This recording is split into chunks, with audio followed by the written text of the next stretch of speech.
How's it going, everybody? Welcome back to Dude Ranch DIY. My name is Jake. I am currently filling up the Kubota tractor with some diesel. Got the WoodMaxx chipper hooked up. Got to swap out the bucket over there for the Wicked Grapple. We're going to help a buddy out. We have had some pretty gnarly wind and thunderstorms the past couple days. Trees down everywhere. We have been super busy at work. This is one of my buddies that lives up here. He hunts on my property. He helps me out with things from time to time. So now I'm gonna pay back the favor, head over to his property. He's got a couple trees he's worried about. He wants to raise up, prune, and I think take a small one down that's kind of leaning towards his house. It's a hot day out. It's about 92 degrees here in southwestern Connecticut, but I had the afternoon free. He got done with the job a little bit early, so we're gonna head over there, give him a hand. If you guys haven't seen what I use for fuel, this is my little fueling station here. Red one is for gasoline. I think that's a 35-gallon hand pump. Black one is for diesel fuel. This whole weather guard and pump and hose and everything, I actually found, believe it or not, at the dump. I rigged up the solar panel with the little battery here in the ammo can. That way I didn't have to hook up to the piece of equipment's battery every time. I added on a filter, but this thing works really well. I think that one's 35 gallons and this one's 40 gallons. But they work out great here for me in the wood yard, and this one stays charged because of the solar panel. I know I don't have the video to prove it, but I think I got this on the first try here. See if I can pull it on. It's hard to do with one hand.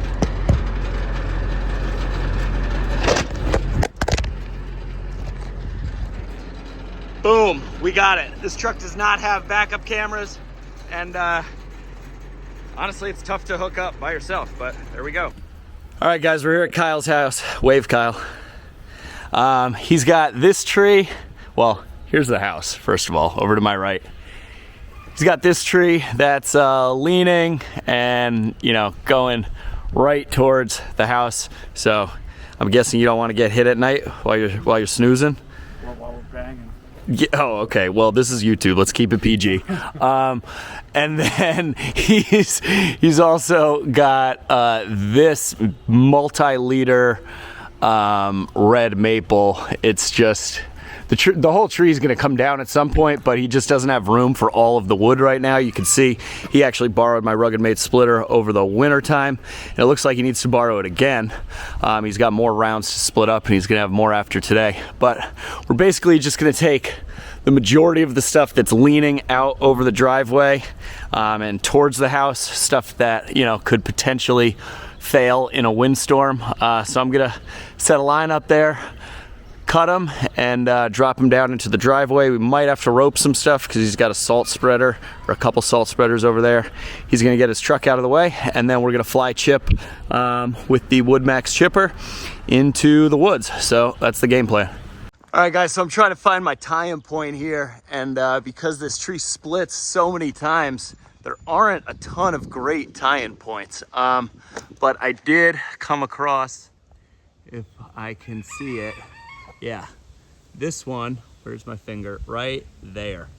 I think that one should be pretty good. It keeps me away from most of the stuff I'm cutting, and I might just have to recrotch like one time so I can make a final cut or something. So we're gonna go for that one. I'm gonna throw up the throw ball and see if I can set the line. Oh, first shot. Still got it. Still got it, guys. That's the worst. I mean, that's when I just get off and just try to keep moving on the back roads. Yeah. I mean, I don't know. I deal with the dogs, and then I always find myself like doing other things in the morning. Like, yeah. I'll get distracted and I'll start cleaning the turtle tank, or Oh, you have turtles? yeah. I got 3 turtles and 5 fish. But they're little. I keep them small in like a little 50-gallon tank. Yeah. But they're fun. Little trick, if you can't get the rope through the crotch, you put a carabiner on it. That way you don't burn the hell out of your fingers like I just did. Everybody always asks me what this is called. How do I get my line up in a tree? It's called a throw ball. You can find it like on any typical arborist supply site like Cheryl Tree or treestuff.com. They're great to have, even if you don't climb. Like, you could throw it up and pull a hanging branch or something that broke off in a tree pretty easily with it when you get good. All right, guys, I got my rope set, but I got a new hard hat, so I actually don't have a hard hat mount for my camera. I ordered some new ones before I left the house. So I'm gonna try something new. I'm gonna set up this camera on the tripod, and I'm gonna go up in the tree with my microphone, so hopefully you can hear at least what I'm talking about, and you'll be able to see it, you know, on the camera. So hopefully that works. If not, it's gonna be a bad video, but we'll see. Yeah, this is the new Milwaukee M18 topping saw. I'll show you guys. This thing's pretty cool. I've definitely showed it in the videos before. It's super light, very comparable to like the Stihl 201 top handle saw I run, but it's a lot quieter, and you don't have to smell and listen to the gas. So should be able to go through the red maple, no problem. Of course, Kyle had to pick the third hottest day of the year to do this. I'm just kidding. One of my Arborwear, what are these called? Dogwood chainsaw pants. These are the light ones for summertime. They're actually way lighter than the ironwood ones that I have for the winter time. So makes these 90-degree days a little more tolerable. Yeah, so for this tree, guys, because I'm not where my rope is not up against the trunk, it makes it harder to ascend. So what I'm putting on my foot here is called a foot ascender, and it helps grab onto the rope and ascend. And then I also have over here, it's called like a knee ascender, or a Haas, you can call it. And that basically, you know, utilizes your other foot or your other leg to help you ascend, you know, one leg at a time, as opposed to just, you know, one foot or one leg doing all the work. I can literally just walk up the tree, or walk up my rope, I should say,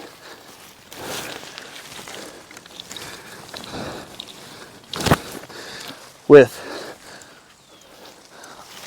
a lot more ease than if I were to be like hip thrusting up, which is super physical, super physical. All right, well, we're here. Can make our first cut.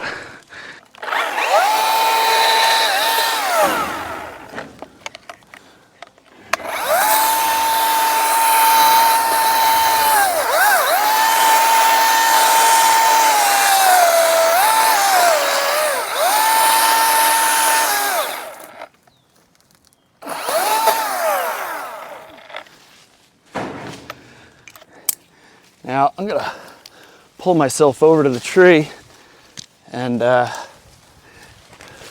set my buck strap here.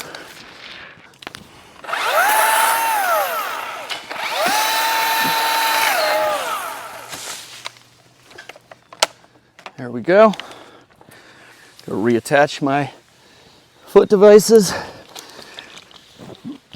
and keep making my way up.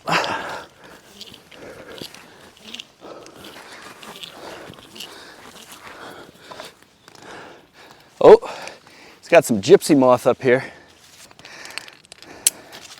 I'm sure a lot of you guys know what gypsy moth caterpillars look like, but in case you don't, I'll throw a picture of one on the screen right now.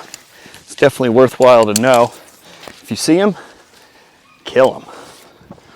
They are not good. Not good at all. All right, headache.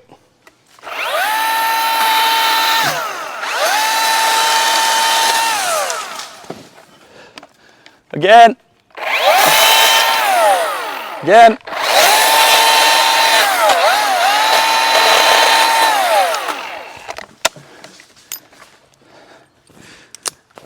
And back up. I got a branch here in between my rope, so I'm just gonna cut it with my handsaw. Toss that out. Take this sucker. And we'll take this branch here.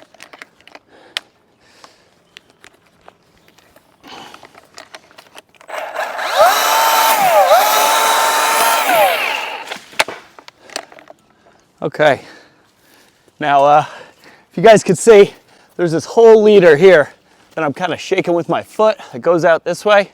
And I'm just gonna take that all one shot, because worst thing it's gonna do is hit the wood, and you know, it's not that big of a deal. But for me to take each and every piece, that's a lot. So, you know, work smarter, not harder.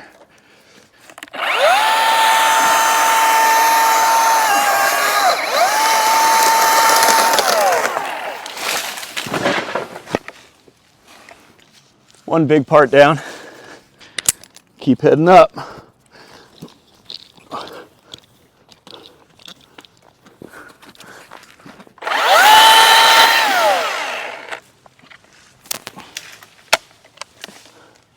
Okay, we're basically right below my crotch that I tied into, about 2.5 feet down below it. I don't know if you guys can see that on the camera, but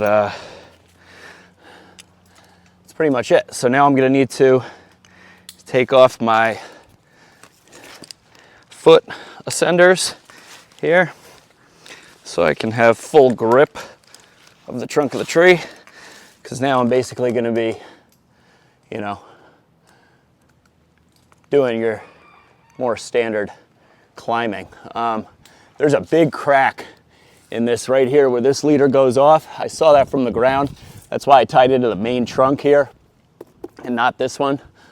So we're gonna have to be careful taking that off. But basically now I need to recrotch my rope. So I'm going to be setting my positioning lanyard, buck strap, which goes around the trunk of the tree. And then I can slack up my main system and recrotch. Now you see, well, I don't know if you guys can see, but I just got my rope around that branch, but I'm moving it back around the entire trunk of the tree. That way, just in case that one branch fails, my rope isn't solely around that one branch. It's around the entire trunk of the tree, giving me kind of like second chance. You guys still with me? Yep. Taking a little one.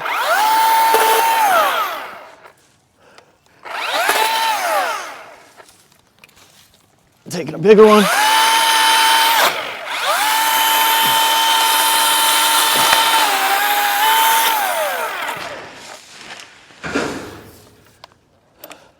Moving my positioning lanyard over here to pull me a little bit up this way. And what that's going to allow me to do is just take this a little farther out. The sander that's down there.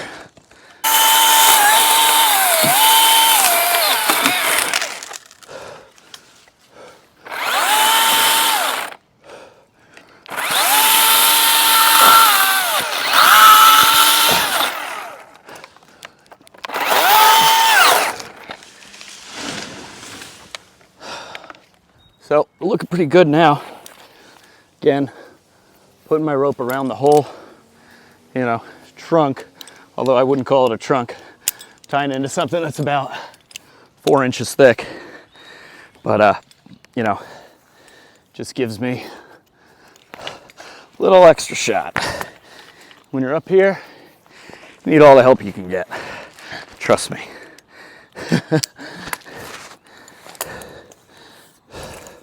Or at least you want all the help you can get.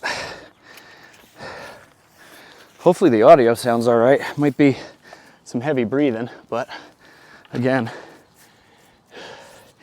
it's 92 degrees out. Okay. Saw doesn't seem to be cutting as fast as I'd like it to. I haven't used it in a while. It could probably stand a little sharpening, but we'll make do.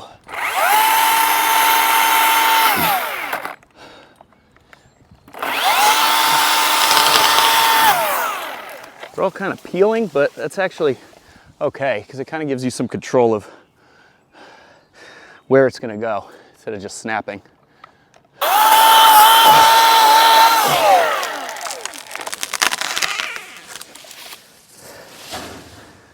Beautiful.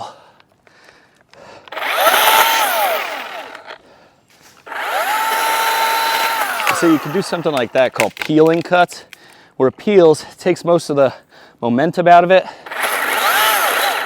and then you can just slowly cut it. When it falls down, key there is tips first, so it doesn't cause nearly as much damage.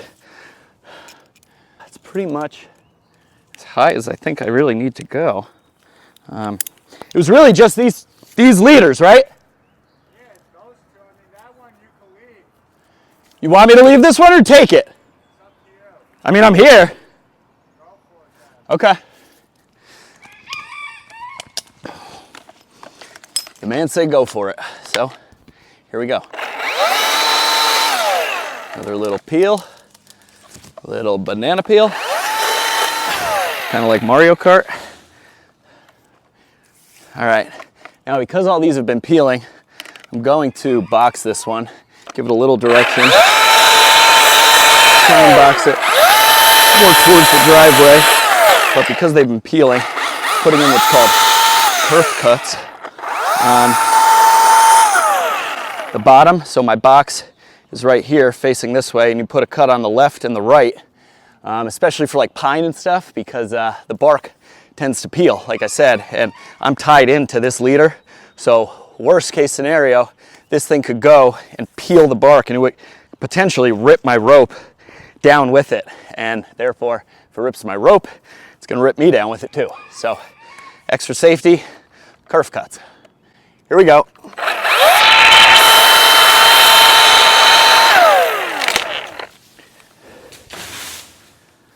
Bullseye.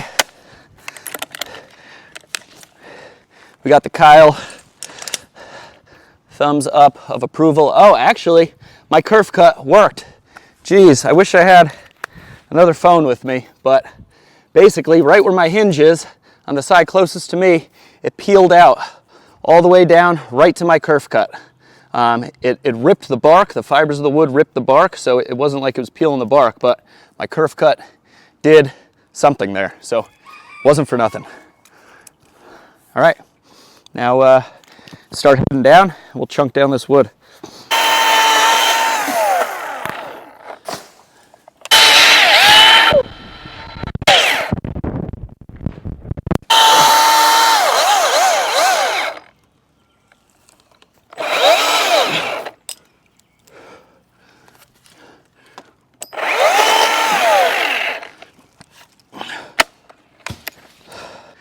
We are looking good.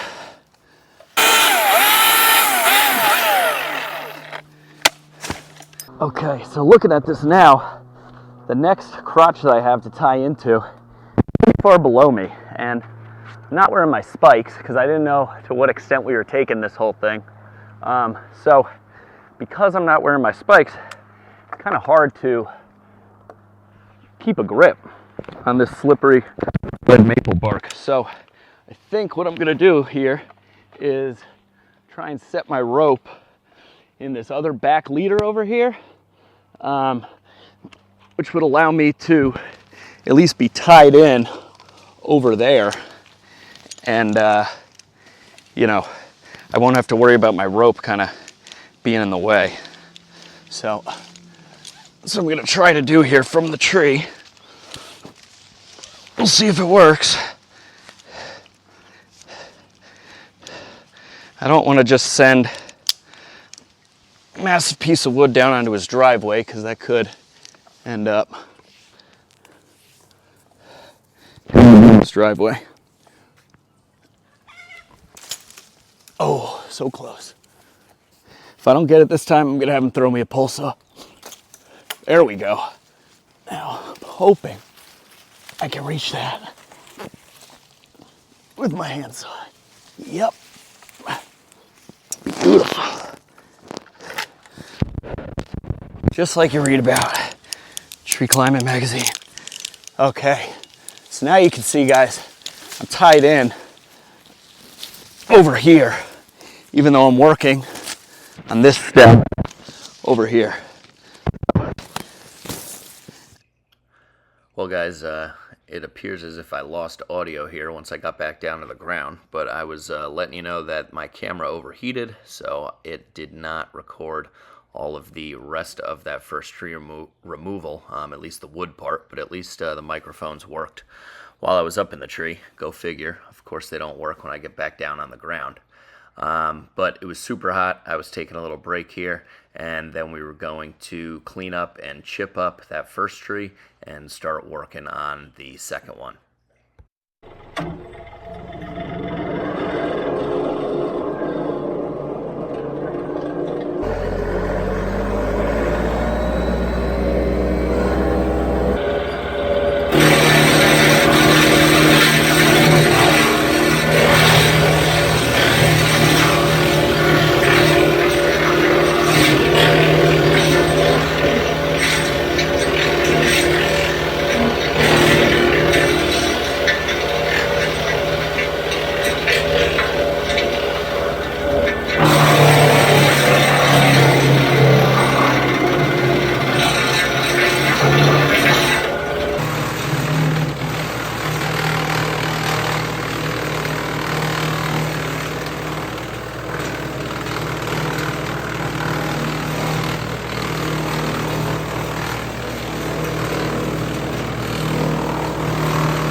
So I was just saying to Kyle, guys, I'm always surprised at this WoodMaxx MX8800. If you guys have been watching the channel for a while, you've definitely seen it in use before. If you're new, this is a fully PTO-driven, hydrostatic wood chipper. It is driven off the PTO. Underneath that shroud, there is a hydraulic reservoir and a pump that the PTO spins. And you can see there's a hydraulic motor here that spins the feed wheel on the inside. If I move these flaps to the side, you can see the feed wheel in there. It's not huge. It'll do up to like 8-inch capacity hardwood. And then up here is the control for reverse and forward. And you'll see there those numbers there. Basically, you can speed up and slow down the feed wheel based on the size and type of wood that you're feeding through it, so that it doesn't bog down the disc in there. I believe that the disc is like 250 pounds or something, so it's actually pretty heavy, especially once it gets spinning. You can see we chewed through all that brush, no problem. Granted, this is, you know, softer red maple, but it's great, you know, for jobs like this where you don't want to have to bring the whole big chipper and everything, and you just got a little bit of brush to zip through. And it makes really nice chips. We're gonna get this one on the ground.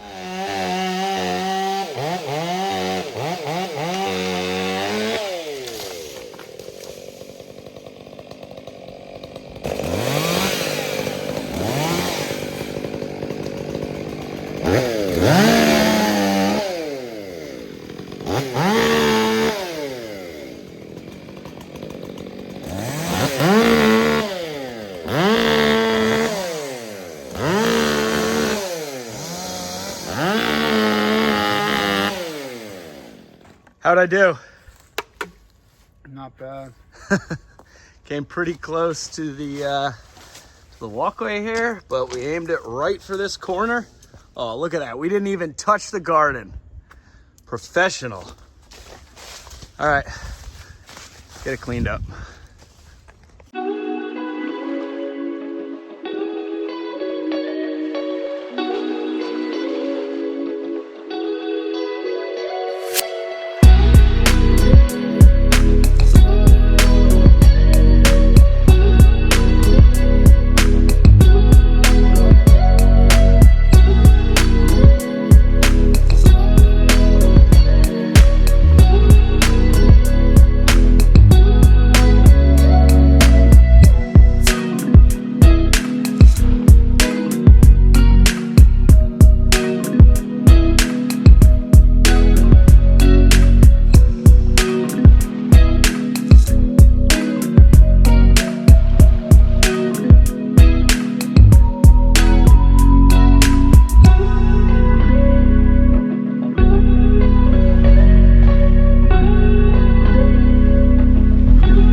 right, guys, that is a wrap.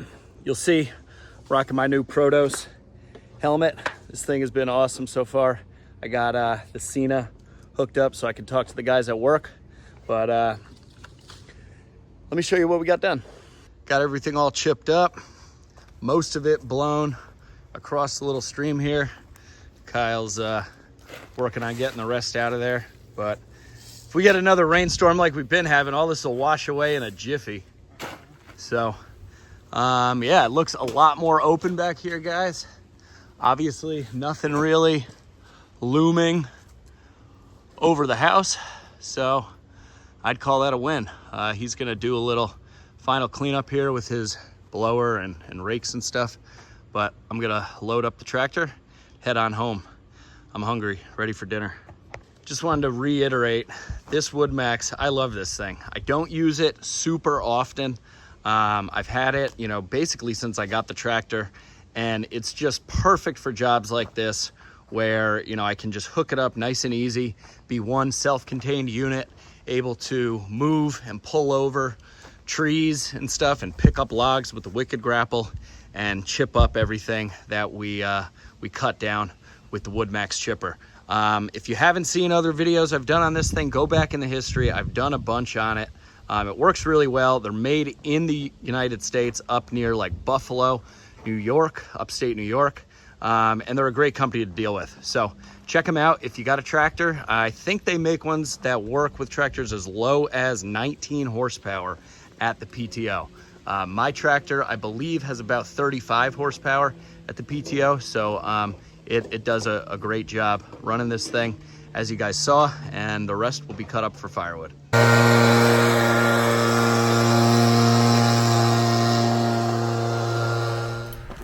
Well, guys, we are back home in the wood yard, just backed in. Job overall, as you guys could tell, went really well. Went over, you know, helped him out. He actually asked me last night if I would be able to help him out. He was getting concerned with all the windstorms that we were having. He thought that there might have been some cracks in those trees, which there ended up being. Those were red maples, which are pretty weak as far as maple trees go. He said they were, you know, leaning towards the house. So I just wanted to get over there and address it as quickly as possible. It was a favor to my buddy. Didn't charge him anything. He offered to pay me. I was like, no, don't worry about it. Only took a couple hours of my time, and I'm happy to help out friends that help me. He helps me out with various things. He'll probably, you know, repay the favor at some point in the future. And, you know, that's how I like to do stuff with friends. Now, paying customers, you know, random people, that's a totally different story. I have no problem charging people for tree work. But, you know, this was right down the road. It was maybe a 10-minute drive. And he's become a friend of mine the past couple of years. We worked together down for the municipality. And then he recently bought a house about 10 minutes away a year or two ago. So happy to help out a friend in need, especially, you know, when it's tree work, which can obviously get really expensive, especially if it's emergency tree work and you say that there's like cracked, you know, trees leaning over your house. That's when tree companies, you know that they can get good money because people just want it down and they want it safe. Got back to the woodyard, and there's a big surprise here. Check this out. My buddy Anthony from the tree service dropped off all of this beech here today. This is some nice straight stuff. I really don't see too many crotches. I mean, there's obviously one big crotch there. There's obviously some metal here in this piece somewhere, but for the most part, this stuff is, you know, bigger diameter, but nice and straight. So I think this well, not all of it, but some of it will be a good, you know, good candidates for that Eastonmade MS-324 mini skid steer splitter. Be able to bust this into some more manageable pieces and run it through the Eastonmade 2228 another day.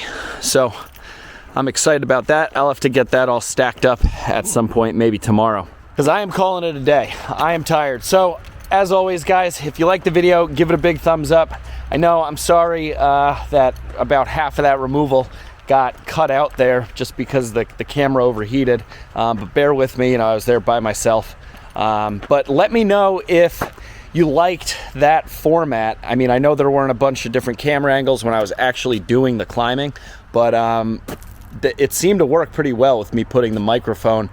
That was just on my shirt. I actually think I could probably like put it on my hard hat and you guys would be able to hear me a little bit better and it would be a little more secure. So let me know in the comments below if you like that, me kind of talking my way through the removal, and you know, drop a comment down below. If you haven't done so already, click that subscribe button. I'd really appreciate it. But for now, I'm Jake. This is Dude Ranch DIY. Thanks so much for watching. See you here next time.